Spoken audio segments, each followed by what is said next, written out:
성부와 성자와 성령의 이름으로 아멘. 마르코가 전한 거룩한 복음 말씀을 들읍시다. 예수님께서 제자들과 함께 가이사리아 필리피 근처 마을을 향하여 길을 떠나셨다. 그리고 길에서 제자들에게 사람들이 나를 누구라고 하느냐 하고 물으셨다. 제자들이 대답하였다. 세례자 요한이라고 합니다. 그러나 어떤 이들은 엘리야라 하고 또 어떤 이들은 예언자 가운데 한 분이라고 합니다. 예수님께서 다시 그러면 너희는 나를 누구라고 하느냐 하고 물으시자 베드로가 스승님은 그리스도이십니다 하고 대답하였다.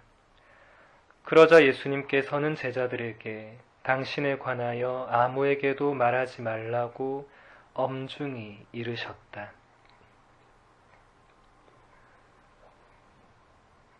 우리의 한 분 스승이신 주 예수 그리스도님, 너희는 나를 누구라고 하느냐? 라는 물음 앞에 저희들은 서 있습니다.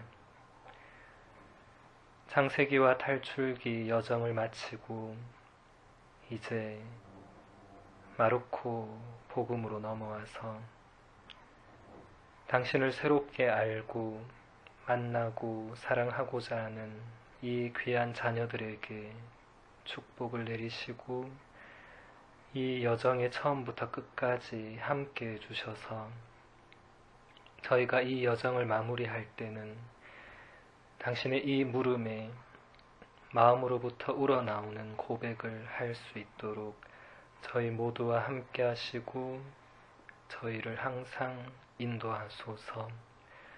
주님께서는 영원히 살아계시며 다스리시나이다.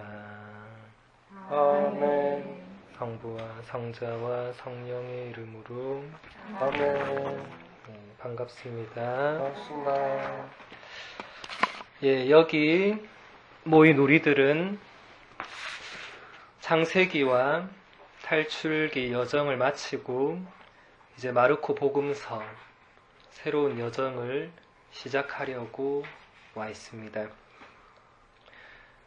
다시 말해서 우리는 지금 구약에서 신약으로 넘어오는 그 지점에 서 있습니다. 구약이 총 몇 권이죠? 46권이죠. 46권이나 되는 구약 성경을 우리가 창세기와 탈출기 그룹 공부했던 것처럼 한 권씩 다 공부하려면 몇십 년 걸릴 겁니다. 우리는 단지 성경을 연구하고 공부하기 위해서 모인 청년들은 아니죠.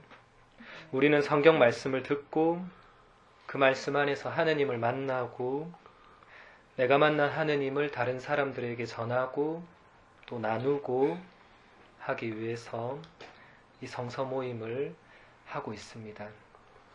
무엇이든지 목적을 정확히 알고 하는 것이 굉장히 중요하죠.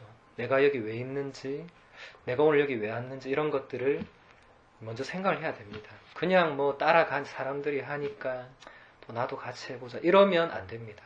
내가 여기 왜 있는지, 지금 이 순간이 어떤 순간인지 이런 것들을 우리가 분명히 알고 오늘뿐만이 아니라 앞으로도 마찬가지입니다. 우리가 지금 어느 여정을 걷고 있는지 우리 인생길은 다 여정이죠. 그렇죠? 우리 인생길에 지금 굉장히 중요한 순간을 우리가 맞이하고 있는 것입니다. 그래서 여러분들 마음가짐을 그냥 물에 물 탄 듯 이렇게 가는 것이 아니라 그런 목적과 정체성, 내가 여기 왜 왔는지 이런 것들을 분명히 기억하는 것이 중요합니다. 제가 지난 주일 강론 때도 말씀드렸지만 예수님께서 항상 먼저 물어보신다 그랬죠. 너희는 무엇을 찾느냐? 첫 제자들한테 그렇게 물었고 오늘은 너희는 나를 누구라고 하느냐 하고 물었습니다. 이 물음이 오늘 강의의 화두가 될 것이고 여러분들이 이 마르코 여정 처음부터 끝까지 이 물음에 내가 뭐라고 응답할 수 있는지, 지금은 내가 뭐라고 대답하고 맨 마지막 가서는 내가 뭐라고 대답할 수 있을지, 그게 여러분들이 이 여정을 얼마나 충실히 걸었는지를 가늠하게 해줄 것입니다. 우리는 창세기 그룹 공부를 통해서 여러 하느님을 만났습니다. 첫 번째로 우리와 늘 함께 계시는 하느님, 뭐라고 하죠? 임마누엘 하느님을 만났습니다. 아브라함과 함께 계시는 하느님, 이삭과 함께 계시는 하느님, 야곱과 함께 계시는 하느님. 한마디로 우리와 항상 함께 계시는 하느님을 우리 만났습니다. 또 요셉과 함께 계시는 하느님. 여러분들이 지금 창세기를 한번 좀 되짚어 볼 필요가 있습니다. 그때 내가 만났던 그 하느님, 그분이 지금도 이 자리에 우리와 함께 계신다는 것을 여러분들이 기억을 해야 될 필요가 있습니다. 여기까지 여러분들 올 수 있도록 이끌어 주신 하느님. 또 기억나는 하느님 있습니까? 창세기 때. 야외일에 예. 야훼일의 하느님. 우리의 모든 것을 마련해 주시는 야훼일의 하느님. 몇 과였죠? 7과였어요. 예, 7과. 와, 대단하다. 7과였습니다. 아주 훌륭합니다. 7과 야훼일의 하느님이었습니다. 아브라함이 하나뿐인 아들 이삭을 제물로 잡아 바치려 할 때 이삭이 아버지한테 물어봤죠. 그죠? 아버지, 제물이 어디 있습니까? 하고 물어보니까 아브라함이 제물은 하느님께서 손수 마련해 주실 거란다 하고 이삭을 죽이려고 했죠. 그때 하느님께서 아브라함을 붙잡으시고 덤불에 순양 한 마리를 걸리게 해주셨습니다. 마련해 주셨죠. 그래서 아브라함이 그 양을 제물로 바치고 이제 산에서 내려오죠. 그때부터 사람들이 그 산을 야훼이레라고 이렇게 부르게 되었다. 주님께서 마련해 주신다. 여러분이 이때 아마 하느님께서 우리의 모든 것을 다 마련해 주신다는 것을 이미 체험했을 것입니다. 이런 건 다 이제 여러분들의 고백이 돼야 됩니다. 지금 그때 그랬다 이게 아니라 그래, 하느님은 지금도 나의 앞길을 다 마련해 주신다. 내가 힘들고 어려울 때 나에게 길을 마련해 주시고 내 손을 잡아 주시고 나의 앞길을 이렇게 열어주시는 그런 분으로 고백을 해야 된다는 것입니다. 또 우리가 만났던 하느님은 당신 약속에 충실하신 하느님. 6과에서 우리가 공부했습니다. 제가 그때 이 세 단어를 계속 기억하라고 강조를 했습니다. 약속, 충실, 하느님. 이게 창세기의 핵심적인 관통하는 약속, 계약. 이거는 계약은 신구약 전체를 꿰뚫는 단어고, 충실. 이것도 하느님을 한마디로 표현하는 단어고, 마지막으로 하느님. 우리는 언제나 하느님과 약속에 불충실하고 까먹고 이렇게 하지만 하느님은 한순간도 우리와 맺었던 약속을 잊어버리지 않고 충실히 이루어 주시는 그런 하느님으로 여러분들이 체험하고 고백을 했으리라 믿습니다. 또 이어서 탈출기 그룹 공부를 통해서 우리가 만났던 하느님을 잠시 되짚어 본다면, 먼저 우리의 울부짖음, 우리의 부르짖음을 들으시는 하느님. 이제는 좀 더 구체적으로 우리 곁에 현존하시는 하느님. 나는 이스라엘 백성들의 고통을 똑똑히 보았고 그들이 울부짖는 신음소리를 들었다. 바로 우리 얘기입니다. 우리가 고통 중에 허덕일 때 하느님께서 보고 계시고 우리가 하느님께 외치고 울부짖을 때 듣고 계신다는 것이죠. 그런 하느님 우리 만났고 또 결정적으로 우리를 해방시켜 주시는 하느님. 이집트 파라오에서 이스라엘을 해방시켜 주신 것처럼 우리 안에 있는 그런 이집트, 우리 각자가 다 다른 그 이집트에서 우리를 해방시켜 주시는 하느님. 그 탈출, 그것을 여러분들이 체험했으리라 생각합니다. 그리고 우리를 당신의 성실한 일꾼으로, 종으로 만드시려고 우리를 시험하시는 하느님. 여러분은 이스라엘의 광야 여정을 함께 걸으면서 하느님의 시험이 어떤 의미인지 배웠습니다. 그냥 시험하는 것이 아니라 그 믿음을, 그 사랑을 더 깊게 하시려고 그렇게 광야에서 40년 동안 이스라엘 백성들을 시험하셨던 하느님. 그리고 시험과 더불어 바로 이어지는 것이 바로 우리를 돌보시는 하느님. 기억나시죠? 시험 있고 돌보심 있고, 시험이 있었고 돌보심이 있었고, 또 시험이 있었고 돌보심이 있었고. 항상 이스라엘 백성들은 시험에 불평했지만 하느님께서는 돌보심으로 이끌어 주셨다는 것입니다. 우리가 그런 하느님을 만나왔습니다. 우리가 나머지 구약을 다 공부하지 않아도 이 하느님이 사실 구약 끝까지 가는 것입니다. 나머지 예언서, 시편, 지혜서, 이런 모든 것들은 그 하느님을 다시 백성들한테 말해주고 있죠. 그래서 우리가 이 하느님을 놓지 않고 있다는 가정하에 우리가 이제 신약으로 건너갈 수 있다. 이게 안 되면 계속 구약의 인간으로 머물러야 됩니다. 그 하느님 체험할 때까지 있어야 됩니다. 이제 이게 된다고 믿고 이제 넘어가게 된다는 것입니다. 이제 우리는 구약에서 우리가 만났던 이 하느님을 정말 구체적으로 생생하게 다 보여주신 예수 그리스도를 만나려고 합니다. 하느님의 하나뿐인 아드님으로서 이 세상에 내려오셔서 우리와 똑같은 인간이 되시고 말씀과 행동으로 하느님 나라와 하느님의 다스림을 보여주시고 그 존재 자체로 하느님을 우리에게 보여주신 예수님이라는 분을 이제 만나려고 한다는 것입니다. 우리가 어느 지점에 서 있는지 분명히 이제 여러분들이 아셨으리라 생각합니다.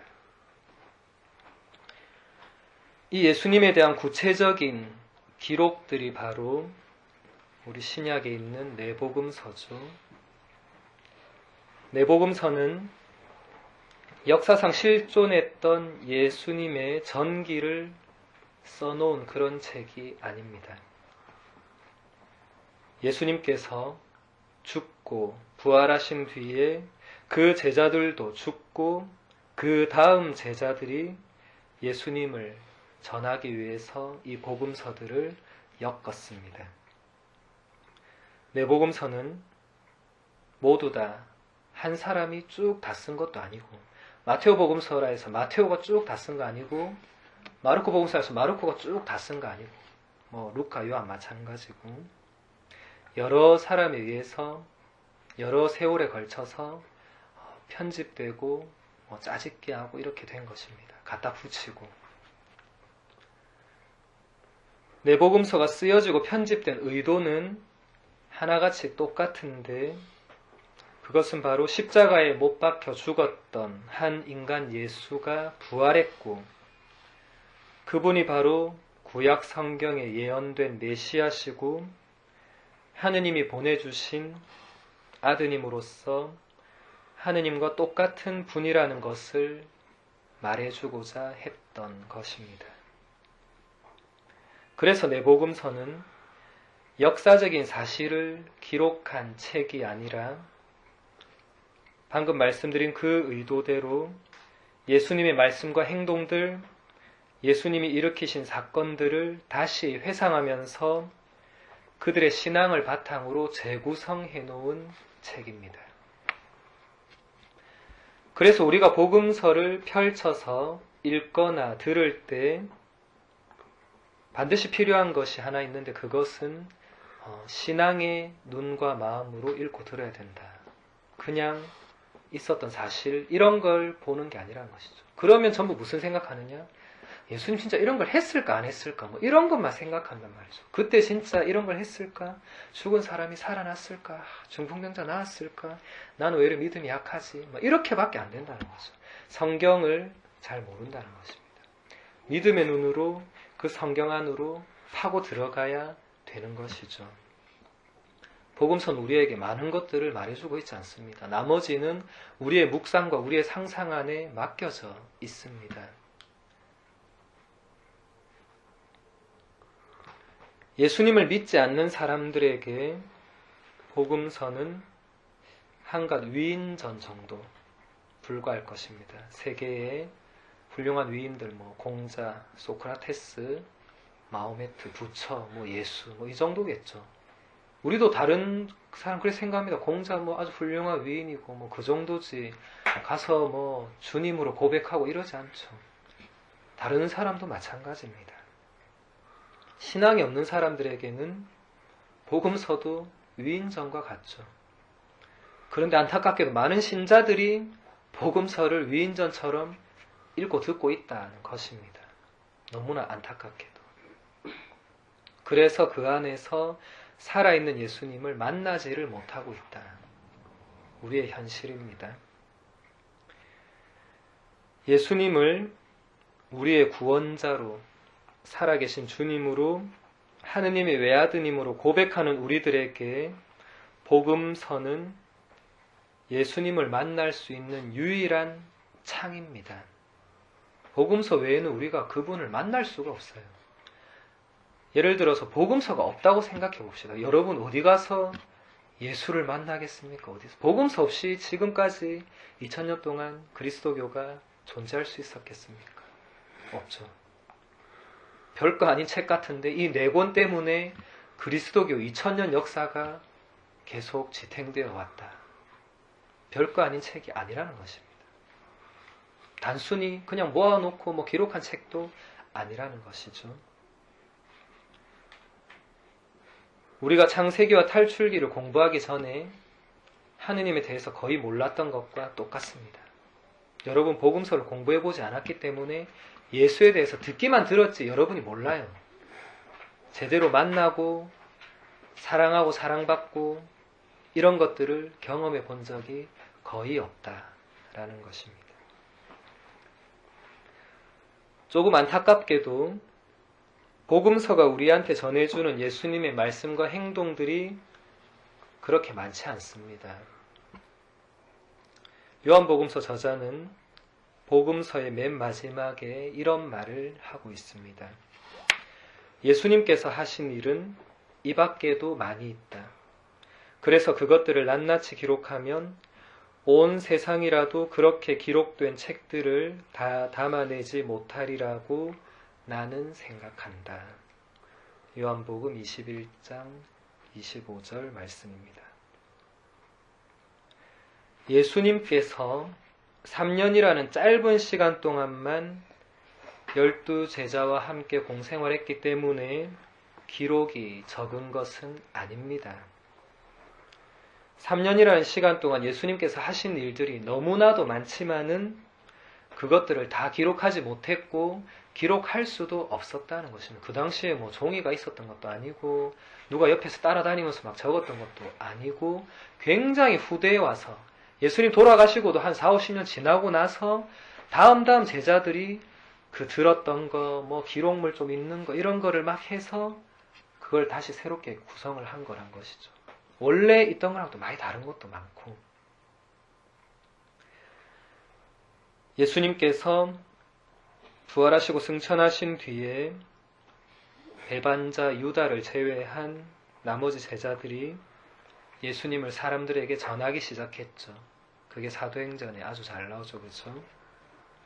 이 직제자들은 예수님과 함께 3년 동안 살았기 때문에 예수님에 대한 기록을 전혀 남기지 않았습니다.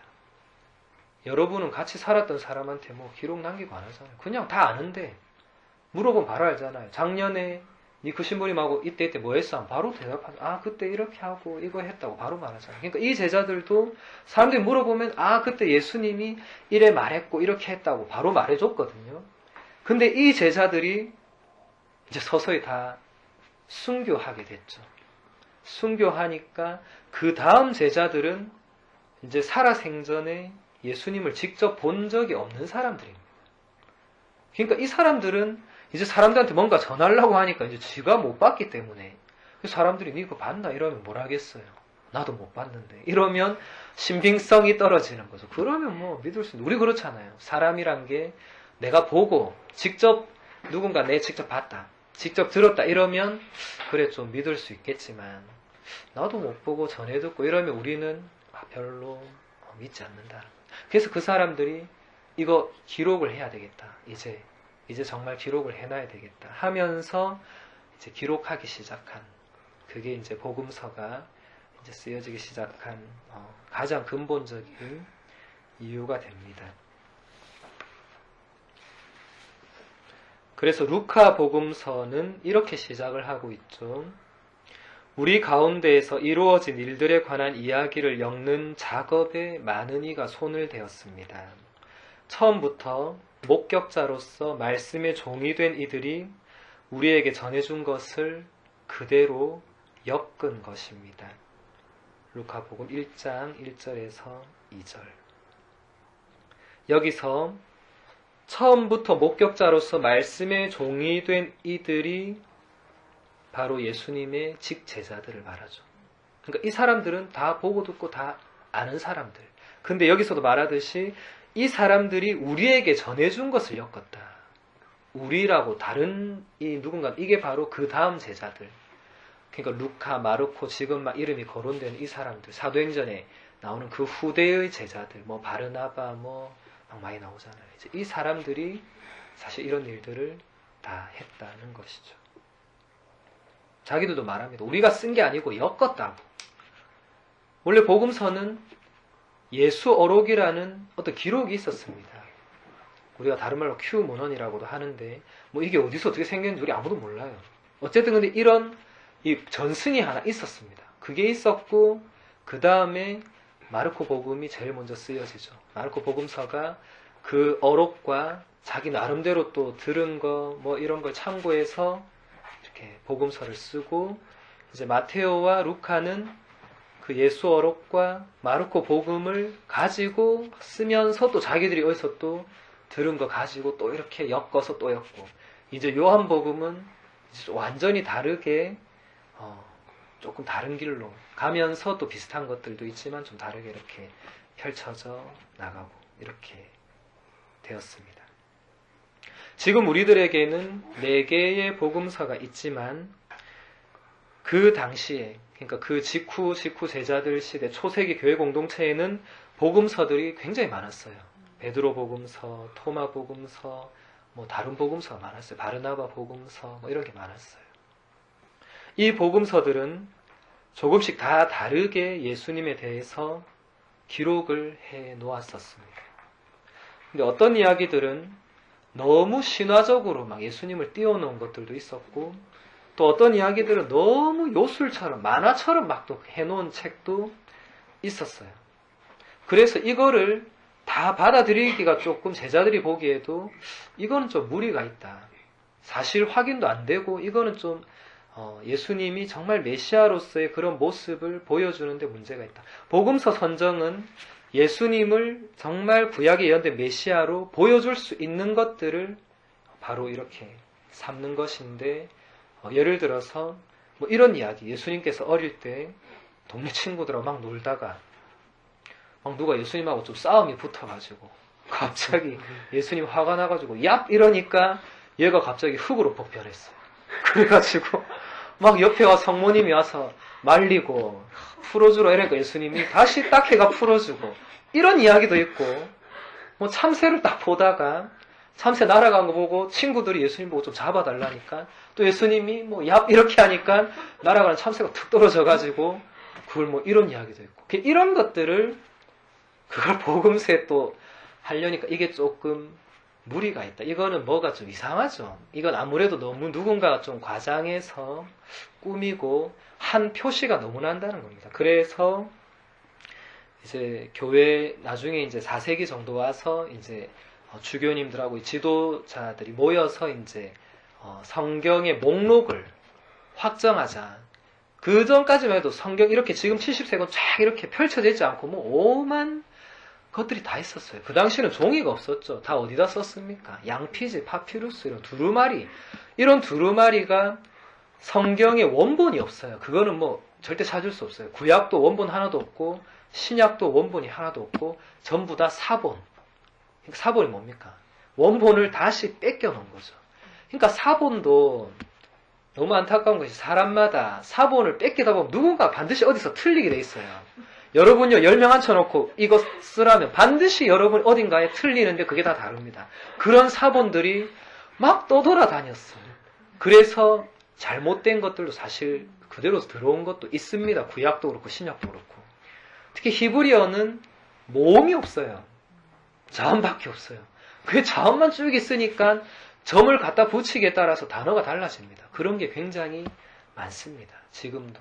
그래서 새롭게 해석되는 부분들도 많고. 그나마 신약 성서는 히랍어로 쓰여졌기 때문에 막 그렇게 희한한 글자는 없지만은 그래도 전부 사본이기 때문에 다 다릅니다. 지금 우리 성경도 보면 어떤 건 막 갈로 쳐져 있고 어떤 건 아예 빠져 있고 그 밑에 각주 보면 아 이거는 뭐 알렉산드리아 사본에는 있는데 뭐 어느 사본에는 없기 때문에 뭐 여기는 뺀다 이런 말이 있어요. 그러니까 사본이 막 다니고 이것도 서로 다르고 해서 학자들이 골머리를 썩혔다는 것입니다.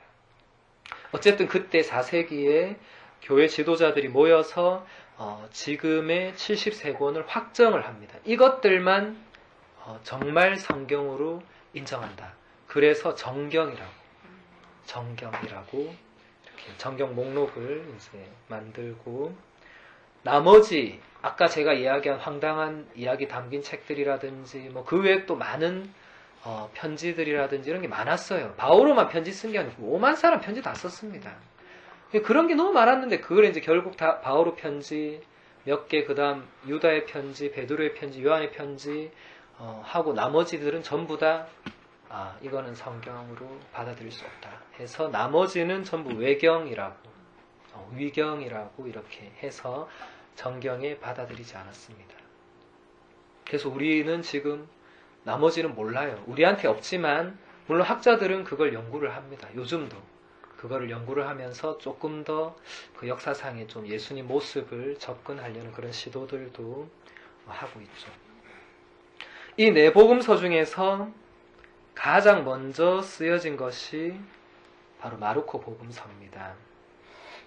그 다음에 마테오, 루카 복음이 비슷하게 쓰이고 요한 복음이 맨 마지막에 쓰이죠. 마르코 복음서는 제일 먼저 쓰여졌기 때문에 분량도 가장 짧아요. 그리고 전해주는 이야기들도 매우 간단합니다. 그리고 또 마르코 복음서에는 예수님의 어린 시절이나 사생활에 대한 기록이 전혀 없습니다. 바로 세례자 요한이 턱 나와서 바로 광야에서 설교를 하고 예수님이 바로 세례받고 광야에 가셨다가 바로 공생활을 시작합니다. 1장부터 예수님 공생활 바로 시작됩니다. 마르코 복음서만 그렇습니다. 나머지 마테오, 루카는 1장부터 유년 시절 루카는 훨씬 더 올라가서 세례자 요한 탄생 그것까지 막 올라가고 아예 요한복음은 어디부터 시작합니까? 말씀이 하느님과 함께 계셨다면서 이거는 천지창조 있기도 전에 그 전에 예수님이 그 위에 있었다고 말씀의 선제 이건 물론 후대에 나와서 여러 가지 다른 로고스, 그리스도 이렇게 해서 좀 복잡하게 되는데 이거는 갈수록 후대로 가기 때문에 계속 덧붙여진 거고 그러니까 마르코가 가장 먼저 쓰였기 때문에 이런 것들이 전부 다 빼고 정말 핵심적인 것만 딱 넣었다는 것이죠. 한마디로 마르코 복음서 저자에게 있어서 예수님의 사생활은 전혀 중요하지 않았다. 마르코복음서 저자는 예수님이 어디서 태어났고 어떻게 태어났고 30년 동안 뭐 했고 엄마 아빠랑 뭐 했고 이런 거에 하나도 관심이 없었다. 왜냐하면 그것이 예수님을 구세주라고 알려주는데 전혀 도움이 되지 않는다고 생각했기 때문이죠. 만약 도움된다 생각했으면 마르코도 수집했을 겁니다. 수집하고 지 나름대로 만들고 이야기를 꾸며 나갔겠죠. 마테오나 루카처럼. 하지만 마르코는 전혀 그렇게 하지를 않았습니다. 마르코 복음서 저자에게는 오직 예수님이 하느님의 아드님이고 구세주라는 사실을 선포하는 것만이 중요했다는 것이죠. 그래서 마르코 복음서 저자는 아예 1장 1절 맨 처음 시작에 딱 써놨습니다. 하느님의 아드님 예수 그리스도에 관한 복음의 시작, 아예 처음부터 결론 딱 내려놓고 출발합니다. 그때 세례자 요한이 막 이렇게 나간다는 거죠. 사실은 마르코가 말하고자 했던 게 1장 1절에 이미 다 나와 있습니다. 하느님의 아드님 예수 그리스도에 관한 복음. 이게 끝입니다. 마르코가 말하고자 한 결론입니다. 이게 뭐냐? 예수는 하느님의 아드님이고 그리스도이시다. 그래서 그게 기쁜 소식 복음이다. 이걸 말해주고자 했다는 것입니다. 여기에 도움이 안 되는 것들은 다 뺐다. 그래서 마르코 복음서에 보면 우리가 흔히 아는 얘기들이 거의 없어요. 좀 감동적인 얘기라든지 뭐 이런 것들이 하나도 없어요. 그냥 조금 그냥 단편적인 얘기들, 거기에 구체적으로 뭐 좀 집어넣고 이런 게 없어요. 그래서 어떻게 보면 조금 딱딱하고 좀 재미도 없을 수 있고, 하지만 마르코는 가장 예수님에 대한 생생한 기록을 보여주는 겁니다. 왜냐하면 자기가 막 꾸미고 이런 것도 별로 없고 그냥 있는 그대로 그것만 다 보여주고자 했기 때문에 가장 우리가 그런 살아계신 예수님을 만나는데 쉽게 갈 수가 있다는 것이죠. 마르코 복음서 저자에 따르면 이스라엘 백성들은 예수님이 누구신지를 도저히 파악을 못했습니다. 물론 다른 복음도 마찬가지지만 예수님과 함께 3년을 먹고 자고 하면서 특별 교육을 받았던 12제자들조차도 예수님의 순환 죽음 부활을 전혀 못 알아들었습니다. 예수님 무려 3번이나 마르코 복음에서 무려 3번이나 예고를 했죠. 나는 순환하고 죽고 그런 다음 3일 뒤에 부활할 것이고, 하지만 제자들이 못 알아듣습니다.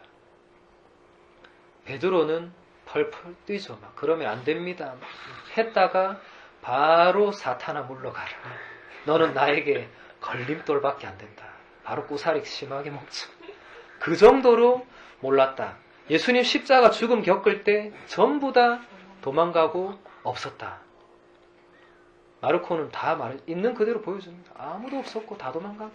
제자들은 끝까지 몰랐고, 이거를 마르코처럼 생생하게 보여주는 복음이 없어요. 마르코만큼 제자들의 몰 이해를 다 보여주고, 제자들 맨날 어디가 디비 자고 못 알아듣고 너무 생생하게 보여주니까 마테오는 이걸 자꾸 고칩니다. 왜냐하면 너무 좀 그래도 이 제자들 직제자인데, 그래도 우리로 치면 좀 스승님인데 완전 인간적으로 내리까고 이러니까 마테오는 살살 바꿉니다.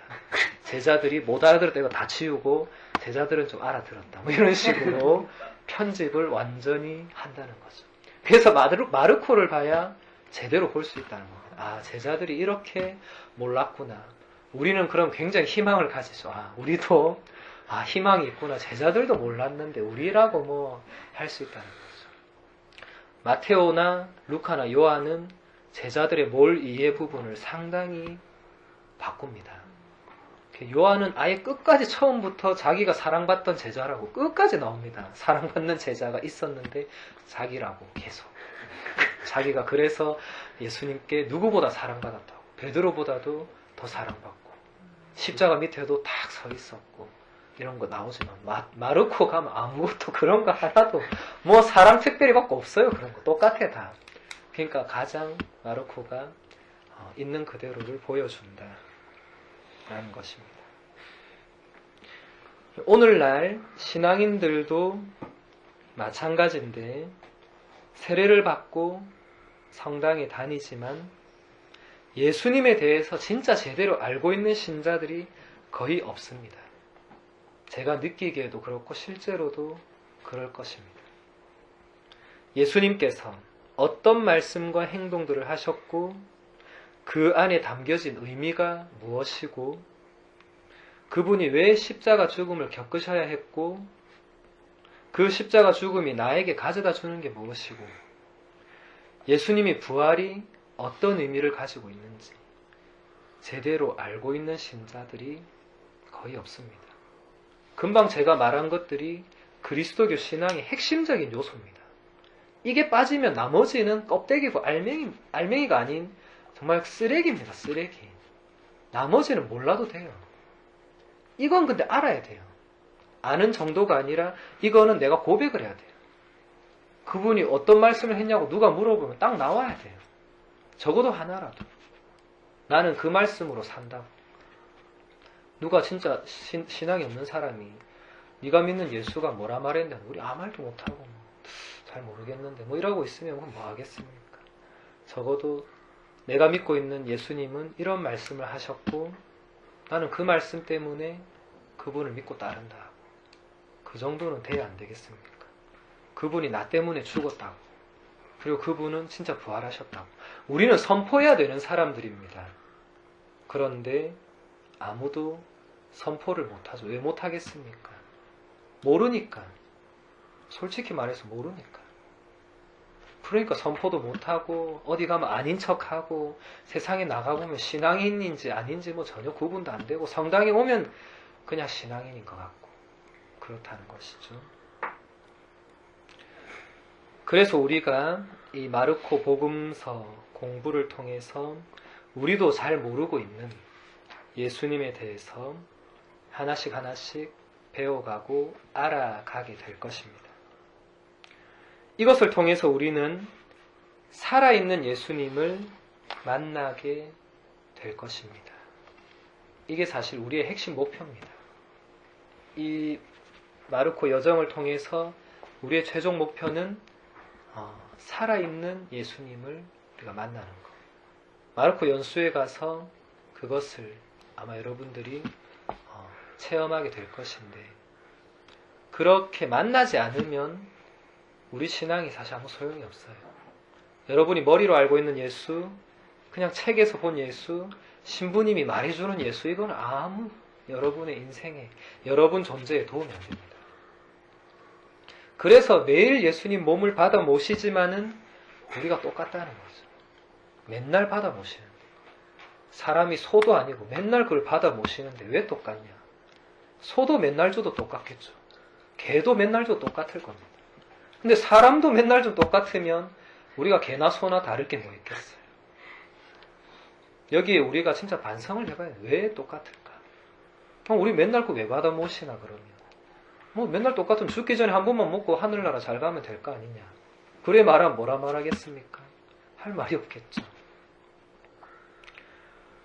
예수님은 살아계시고 부활하신 그 예수님은 지금 이 자리에도 살아 있습니다. 예수님은 우리한테 그런 약속을 하셨죠. 내가 세상 끝날까지 언제나 너희와 항상 함께 있겠다. 너희가 둘이나 셋이라도 내 이름으로 모여 있으면 내가 거기에 있겠다고. 이건 농담이 아닙니다. 빈말이 아닙니다. 누가 뭐 뒤에 갖다 붙일 말 아닙니다. 이거는 직접 말씀하신 겁니다. 2명만 있어도 내가 거기에 있겠다고. 지금 우리 여기 2명 훨씬 넘게 있기 때문에 여기 있습니다. 그분이 계십니다. 우리가 그것을 정말 고백할 수 있을 때 이제 진짜 그리스도인이 되는 것이죠. 우리가 이 그룹 공부를 통해서 살아있는 예수님을 진정 만날 때 비로소 우리는 예수님의 말씀과 행동, 여러 가지 사건들과 십자가 죽음, 그분의 부활과 승천을 제대로 체험하고 그 의미를 알아듣고 토마스 사도처럼 예수님을 나의 주님, 나의 하느님이라고 우리가 고백을 할 수 있게 될 것입니다. 예수님께 어떤 칭호를 고백하느냐가 굉장히 중요하죠. 왜냐하면 그게 자기 신앙을 보여주는 겁니다. 그게 사람들한테 물어보면 그게 나오겠죠. 오늘 예수님이 제자들한테 물었죠. 사람들이 나를 누구라고 하느냐. 그러니까 뭐 엘리야라 하고 뭐 요한이라 하고 뭐 예언자 가운데 한 분이라고. 사람들은 예수님을 그 정도로만 알고 있었다. 그래서 예수님 물어보죠. 그러면 너희는 나를 누구라고 하느냐. 이게 우리 마르코 복음 그룹 공부의 시작부터 끝까지 여러분들이 기억해야 될 물음입니다. 너는, 카타리나 너는, 모니카 너는 나를 누구라고 믿고 고백하느냐. 뭐라고 대답할지 생각해 보세요. 지금 예수님 나한테 와서 율리야 너는 나를 누구라고 알고 있고 누구라고 믿고 있고 누구로 고백하느냐. 내가 누구냐 너한테. 너한테 나는 어떤 존재냐. 이렇게 물으신다면 실제로 묻고 계시고 우리가 뭐라고 답할 수 있을지. 바로 베드로처럼 당신은 그리스도이십니다. 이거는 머리로 대답하는 게 아닙니다. 베드로가 그리스도이십니다 하니까 예수님 막 칭찬했어요. 근데 그게 네가 한 게 아니라고 알려줬습니다. 네가 한 게 아니고 베드로가 그런 말을 할 수가 없거든요. 베드로의 모든 걸 봤을 때 베드로는 그런 말 못합니다. 예수님 바로 알려줍니다. 네가 한 게 아니고 그래서 교만 떨지 말고 하느님이 네한테 알려줬다. 근데 그래도 네는 복이 있다. 하느님이 알려줬다. 그걸 뭐라고 합니까? 계시라고 하죠. 계시. 하느님께서 알려주시는 걸 계시라고 하죠. 우리는 창세기 탈출을 통해서 하느님의 계시를 다 배웠습니다. 하느님은 항상 먼저 알려주는 분입니다. 그분은 기다리는 분이 아닙니다. 먼저 와서 알려줍니다.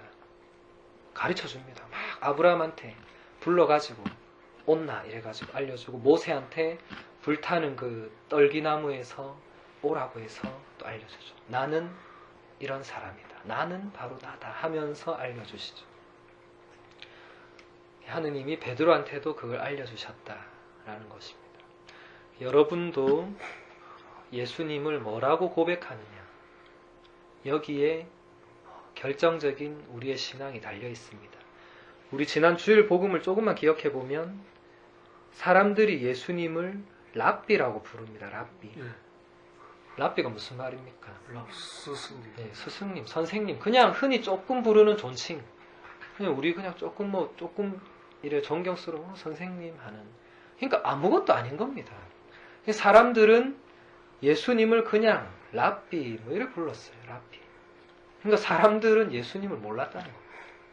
그런데 첫 번째 제자인 안드레아와 다른 제자가 예수님과 함께 하룻밤을 묵고 나서 그 다음날 안드레아가 베드로한테 가서 뭐라고 합니까? 우리는 메시아를 만났소. 그 전날 안드레아가 랍비라고 불렀거든요. 그리고 세례자 요한이 알려주기 전에는 누군지도 몰랐습니다. 그냥 길 가는 청년 예수, 자기들보다 나이도 어리거나 비슷해 보이는 청년 예수. 예수님이 그때 30살 정도밖에 안 됐다는 걸 여러분 기억해야 됩니다. 저 정도 나이뻘 되는 젊은 사람이 길을 쓱 가고 있었어요. 세례자 요한이 쓱 보더니 하느님이 어린 양이 저 가고 있다 이렇게 했어요. 그러니까 제자들이 쓱 보더니 뒤에 졸졸졸 따라가서 예수님이 딱 돌아보면서 무엇을 찾느냐 하니까 랍비, 묵고 계신 데가 어디인지 알고 싶습니다 이랬죠. 그러니까 예수님이 와서 보라, 커맨시 이랬죠. 그래서 가서 하룻밤을 묵고 나서 바로 그 다음날 메시아를 만났소 하고. 이 고백이 그만큼 중요한 것입니다. 이 안드레아는 이제 진짜 더 이상 안드레아에게는 랍비가 아니라 메시아라는 메시아. 정말 메시아다. 체험이 있었다는 겁니다. 그 하룻밤의 체험이 있었기 때문에 바로 메시아라 고백하고 자기 형 시몬을 예수님께 데려가죠. 그래서 시몬도 케파라는 새 이름을 받고 바로 제자가 되고 이렇게 해서 제자단이 계속 생겨난 겁니다. 예수님이 직접 부른 사람도 물론 있었지만 거의 대부분은 또 데리고 가서 필립보가 나타나엘을 또 데리고 가서 이런 식으로 해서 제자가 되는 거죠. 우리도 마찬가지죠. 한 명이 제대로 체험하면 이 사람이 가만히 있지 않죠. 이제 옆에 가서 전한다는 거, 데리고 온다는 거죠. 야 진짜 가보자 진짜로 하면서 그렇게 한다는 겁니다. 성서모임도 마찬가지고 여러분은 이제 다 마르코까지 하기 때문에 그런 말씀 봉사자로 이미 파견을 몇 번 받았죠. 창세기 때도 파견되고 탈출기도 파견되고 여러분들이 바로 그렇게 선포해야 되는 사람입니다. 선포. 증인이 되어야 됩니다. 증인이 되어야 됩니다. 여러분이 체험하고 여러분이 만난 예수님을 사람들한테 증언하고 선포해야 됩니다. 그래서 우리 미사 때 뭐라고 합니까? 신앙의 신비여 하면 우리가 주님께서 오실 때까지 주님의 죽음을 전하며 부활을 선포하나이다. 이거 그냥 노래하는 거 아닙니다. 주님께서 다시 오실 때까지, 이 언제가 될지 몰라요. 다시 오실 때까지 우리는 주님의 죽음과 부활을 계속 선포하겠습니다 하고 그때 고백하는 겁니다. 여러분 나가서 이제 성체 모시고 나가서 선포해야 됩니다. 사람들한테 예수님을. 우리가 그걸 안 하고 있기 때문에 우리가 지금 이렇게 되는 거죠. 그걸 해야 됩니다. 그렇게 하라고 여러분들이 부르심을 받았다는 것입니다. 우리가 진짜 예수님께 어떤 칭호를 붙이느냐에 따라서 그게 바로 너희는 나를 누구라고 하느냐라는 물음에 대한 나만의 응답이 됩니다. 남들하고 똑같은 말든 그건 중요한 게 아니고 내가 그 물음에 저는 당신을 이렇게 고백합니다 라는 게 있어야 됩니다. 저 같은 경우는 가장 자주 쓰는 호칭이 스승님입니다. 스승님. 제가 사람들한테 우리의 한 분 스승이신 예수님께서 이런 말을 자주 쓰거든요. 저는 그분을 스승님으로 가장 자주 만납니다. 왜냐하면 그분이 가신 길, 그분의 말씀과 행동, 그걸 따라 살겠노라고 제가 사제의 길을 준비하고 걸어왔기 때문이죠. 그리고 예수님도 그렇게 말씀, 너희의 스승은 한 분밖에 없다. 너희는 그 누구도 스승님이라고 부르지를 말라고 그랬어요. 너희의 스승님은 그리스도 한 분뿐이시다. 그렇게 말할 수 있는 사람은 예수님밖에 없습니다. 세상에 어느 누가 아무리 지가 잘났다 해서 누구의 스승은 내밖에 없다. 누가 그런 말 하겠어요? 아무도 그런 말 못하지만 예수님이니까 너희의 스승님은 나밖에 없다. 나머지는 아니다. 나는 길이요 진리요 생명이다. 너희가 걸어가야 할 길이라는 것입니다. 예수님이 바로 우리가 걸어가야 할 길이다. 이때까지 여러분이 어떤 인생길을 걸어왔는지 잘 모르겠지만 이제는 우리가 걸어가야 할 길은 정해져 있다는 겁니다. 예수님 가신 길이라는 겁니다. 근데 여러분 아시다시피 예수님이 가신 길이 어땠는지 잘 알 겁니다. 고난과 역경의 길 그 자체 가시밭 길이고 결국은 십자가 지고 죽으러 가는 길이었죠. 여기에 우리 신앙의 가장 역설적인 그게 담겨져 있습니다. 좀 위로받으러 왔는데 좀 마음 편하게 살아보려고 왔는데 오니까 십자가 지고 가서 죽어라 이러고 있단 말이죠. 스승님께서. 누구도 내 제자가 되기 위해서는 모든 것을 버리고 자기 십자가를 지고 따라온다 이랬어요. 그것 때문에 많은 사람이 거기서 넘어집니다. 거기서 노하죠. 나는 못 가겠다. 나는 그러려고 온 거 아니다. 이러면서 많은 사람이 그 길을 안 갑니다. 신자들도 마찬가지입니다. 성당도 매주 오지만 그 길을 안 갑니다. 예수님이 그런 말씀 하시잖아요. 너희는 좁은 길로 가라. 좁은 길로. 넓은 길은 5만 사람 다 들어가고 그거는 멸망으로 이르는 문은 너무 넓다. 그런데 진짜 구원으로 이르는 문은 너무 좁다. 근데 너희는 그 좁은 길로 가려고 애써라. 넓은 길 가. 남들 하듯이 여러분들이 신앙생활 하면서 그냥 남들이 저 정도 하니까 나도 한 저 정도 하면 안 되겠나. 주일 미사하고 그래 레지오 하나 하고 이 정도 하면 되지 이래 살지 말라는 겁니다. 그렇게 미지근하게 살지 말라는 겁니다.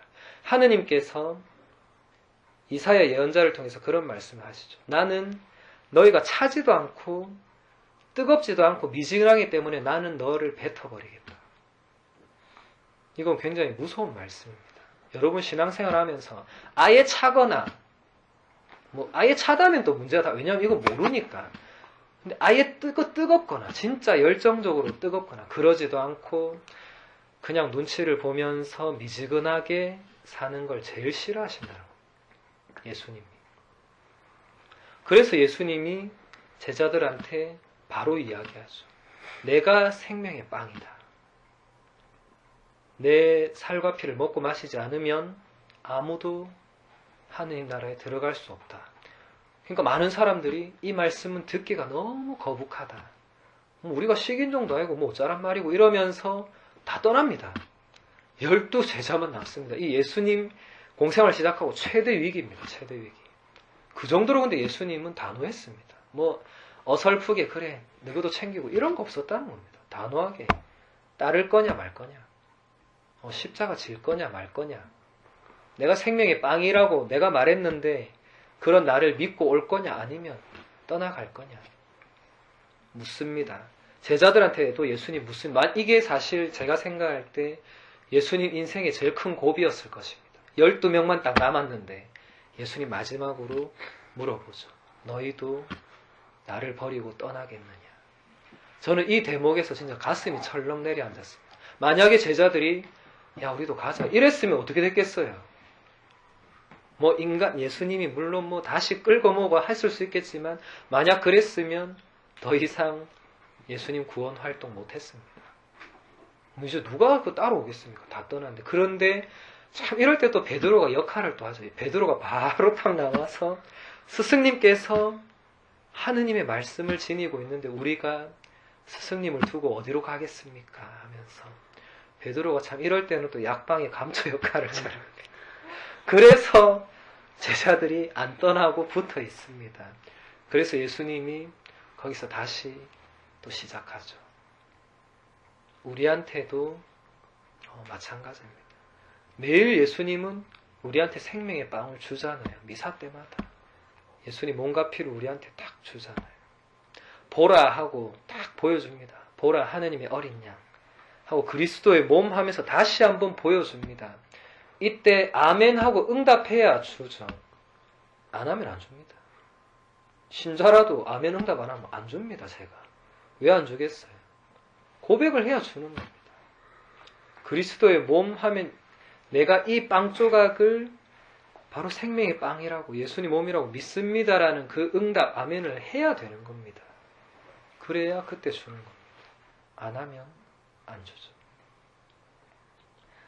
여러분들이 이때까지 예수라는 이 한 인물 여러분들 아마 수천 년 동안 들어왔고 귀에 못이 박히도록 들어왔고 동화에서 봤고 어릴 때 연극도 해봤고 뭐 교리할 때 배워봤고 뭐 하는 그 예수. 근데 그런 예수가 사실은 다 여러분한테는 쓸모가 없었다는 겁니다. 그 예수 안에서 여러분 진짜 살아있는 예수를 아무도 못 만났어요. 진짜 살아있는 예수를 만나려면 여러분들이 복음서를 펼쳐 들고 앉아서 그 복음 안으로 들어가는 길밖에 다른 길이 없습니다. 그 길이 아니고서는 여러분 백날 감실 앞에 앉아 있어도 못 만납니다. 왜냐하면 예수님이 어떤 분인지 알지를 못하기 때문에. 물론 감실 안에 그분이 살아계시죠. 근데 그걸 알고 가서 앉아 있는 사람과 그냥 머리로 가서 앉아 있는 사람은 다르다는 겁니다. 그리고 알지 못한 사람이 감실 앞에 갈 일도 없어요. 사실은. 아는 사람이 진짜 힘들고 지쳤을 때 감실 앞에 가서 무릎을 꿇고 눈물을 흘리면서 예수님께 매달리지 안 그런 사람은 거기 안 갑니다. 어디 가겠습니까? 술 마시거나 점집에 가거나 그냥 뭐 쓸데없는 짓을 하겠죠. 뭐 여러분들 아마 이때까지 많이 그래왔을 것이고 그래서 여러분들이 이 공부를 하면서 복음서를 펼쳐서 여러분들이 정말 그 말씀 안으로 이제 들어가야 됩니다.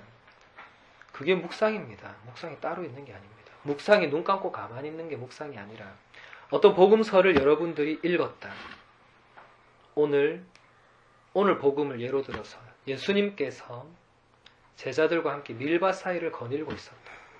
여러분이 들어가야 됩니다. 상상 안에서 밀밭을 걷는 겁니다. 같이 예수님과 제자들과 우리의 상상에 모든 것이 맡겨져 있습니다. 근데 여러분들 상상이 결코 공상이나 뭐 현실이 아니까 허구 이런 차원이 아닙니다. 상상은 사실 우리한테 엄청난 모티브를 제공해 줍니다. 이 세상의 위대한 발명가들이 그 발명 어디서 다 했겠어요? 상상하고 나서 그걸 만들어냈습니다. 처음부터 비행기 헬리콥터가 어디 있었습니까? 자동차가 어디 있었습니까? 근데 그걸 상상하고 상상 안에서 그걸 그려고 설계도로 그리고 만들어내는 겁니다. 결코 상상이 우리가 무시하는 그런 세계가 아닙니다. 그 무의식의 세계는 우리의 의식 세계보다 훨씬 더 깊고 그 안에 많은 것들이 있죠. 성 이냐시오가 그런 묵상법을 우리에게 가르쳐줬습니다. 상상으로 모든 우리의 오감을 다동원해서 그 복음산으로 들어가라고 이렇게 가르쳐줬어요. 그걸 이냐시오 묵상법이라는데 그걸 뭐 여러분들이 다 이렇게 뭐 할 필요는 없지만 우리가 거기서 많은 도움을 받을 수 있죠. 예를 들어 오늘 복음에서 예수님과 제자들이 밀밭 사이를 거닐고 있다. 여러분 상상으로 그 밀밭을 다 이렇게 들어가서 우리는 들어갈 수 있습니다. 들어가서 제자 중에 한 명이 될 수도 있고 아니면 나는 좀 멀리서 TV 화면으로 그 밀밭을 볼 수도 있습니다. 거기에 이제 예수님과 12명의 제자들이 막 떠들고 이야기하고 웃고 하면서 이제 걷는단 말이죠. 근데 갑자기 배가 고프다고 누가 이야기했어요. 배고파. 그래서 미리삭을 막 뜯어서 이제 막 비벼서 먹는데 마침 그 옆에 누가 등장합니까? 바리사이들이 또 어디선가 나타나서 그걸 딱 보고는 예수님께 따진다는 거죠. 아니 왜 당신 제자들은 안식일에 그 해선 안 될 일을 또 하고 있느냐고. 그럴 때 우리가 그걸 볼 수 있습니다. 가서 들을 수 있습니다. 바리사이도 그릴 수 있고 그래 대화를 나누고 볼 수 있습니다. 그러면서 여러분들이 진짜 그 예수님을 거기서 만날 수 있습니다. 그분의 말씀도 들을 수 있고 그분의 눈빛도 볼 수 있고 그분이 나한테 손을 얹을 수도 있습니다. 중풍병자를 낫게 해주실 때 그 중풍병자가 나일 수도 있고 아니면 나는 그 옆에서 보고 있는 사람일 수도 있고 그것은 여러분들에게 맡겨져 있습니다. 그래서 여러분들이 이 마르코 이제 여러분들 집에서 공부를 하고 또 나눔을 할 때 그냥 또 책 보고 예수님이 이렇게 한 것은 뭐 이런 의미가 있고 이제 더 이상 우리가 그런 수준에서 머무르지 말고 나는 이 부분에서 정말 이 장면에서 어떻게 예수님을 만났는지 이런 것들이 나와져야 됩니다. 이제는 여러분은 이제 그럴 수 있다고 충분히 여겨집니다. 그냥 책 속의 예수 이랬는데 아마 이러지 않았을까 생각합니다. 이거는 창세기 때 하는 거고 이제 여러분은 탈출기 마르코까지 왔으면 여기서 예수님은 나한테 이렇게 말씀하셨다. 그건 진짜 예수님이 여러분한테 그렇게 말씀하신 것입니다. 모니카야 하고 이렇게 말씀하셨다는 거죠. 정말 내가 오늘은 너의 집에 머물러야 되겠다. 예수님께서 자케오한테 그 말씀하셨지만 내가 오늘 이걸 묵상하면서 정말 예수님이 오늘 내 마음에 오시겠다고 그러시는구나. 내 마음 청소를 해야 되는구나. 정말 깨끗하게 내 마음 정리하고 그분을 맞아들일 준비를 해야 되겠구나. 이런 게 묵상입니다. 이런 게 그냥 예수님이 자케오 만났구나. 그 집에 가는구나. 자케오는 좋겠네. 이게 아니고 여러분이 이때까지 여러분의 묵상이 없었기 때문에 맨날 강론을 들어도 똑같았습니다. 왜냐하면 전혀 여러분들이 그 복음을 가지고 예수님을 만나는 작업 없이 그냥 갔기 때문에 가서 들으면 또 그냥 그런갑다. 그냥 그런갑다. 이렇게 하고 넘어간다는 거죠. 그런데 여러분이 만약에 그날 복음을 미리 읽고 묵상을 하고 나는 그날 이렇게 예수님을 만나고 이런 이 정도 작업만 하고 그날 딱 성당에 가서 강론을 들으면 다릅니다. 신부님은 또 이렇게 묵상하셨네. 이 부분이 또 이렇게 묵상할 수 있구나. 나는 이 부분을 했는데 우리는 그런 거를 이 그룹 여정 안에서 나눈다는 것입니다. 다 다릅니다. 하느님은 우리를 1대1로 만나시죠. 제가 늘 강조하지만 여러분이 똑같은 구절 제가 예를 들어서 한 구절을 여러분한테 지금 딱 던져줘도 저기 칠판에 있는 내가 너와 함께 있겠다라는 탈출기 5장 12절 3장 12절의 말씀을 던져줘도 여러분들 전부 다르게 묵상합니다. 왜냐하면 여러분들이 그 만나는 하느님이 다릅니다. 하느님은 전적으로 1대1로 그 사람을 만납니다. 1대1로 대화합니다. 그래서 여러분들이 우리가 앞으로 이 마르코 이 여정을 할 때 그런 내가 만난 예수님, 근데 또 못 만난 거를 억지로 막 또 잡아오지 말고 그럼 바로 압니다. 듣고 있으면 못 만났으면 못 만나는 거고, 그 대신 또 내가 이런 걸 준비해 오면 되는 거고. 근데 정말 내가 이런 걸 하면서 이런데 또 뭔가를 느꼈다. 여러분, 예수님이 우리한테 말씀하시는 것이 누가 꼭 내 옆에 와가지고 율리야 내가 이렇게 이야기하는 게 아닙니다. 그렇게 생각한 사람은 평생 하나님 말씀을 한마디도 못 들을 거예요. 어떻게 듣겠어요? 하느님이 그런 분이 아닌데. 하지만 묵상 안에서 내 마음에서 이제 올라오는 소리가 있습니다.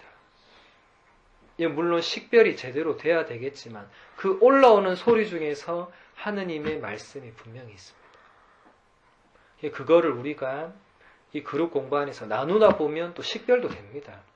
제가 식별해 줄 수도 있고, 그리고 여러분들 느끼기에 정말 이게 나는 오늘 예수님 나한테 이 말씀을 하신 것 같다 그러면 그게 맞는 거예요. 거기에 이게 맞을까 아닐까 이런 걱정을 할 필요는 전혀 없습니다. 예수님은 1대1로 말씀하시고 여러분한테 무슨 말씀하실지 저도 몰라요. 예수님이 여러분 한 사람한테 오늘 뭘 하실지 나는 모릅니다. 근데 우리가 그걸 나누면서 알게 된다는 거죠. 이때까지 여러분들은 복음서를 가지고 그런 작업들을 한 번도 해본 적이 없습니다. 집에서 혼자서.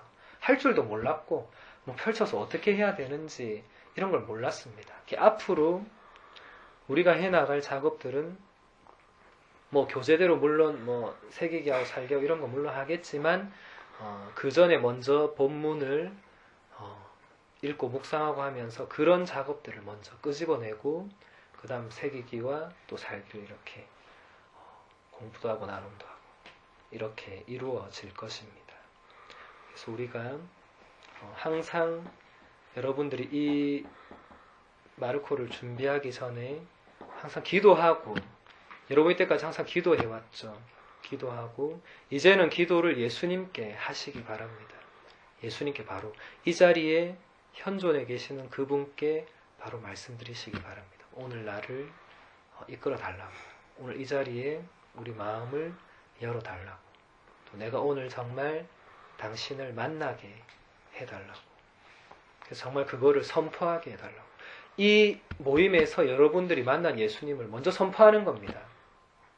여기서 선포하고 이제 나가서 선포하고 그렇게 하는. 그래서 여러분들이 정말 이제 복음을 전하는 일꾼으로 거듭나게 되는 여정을 이제 우리가 걸어가게 될 것입니다.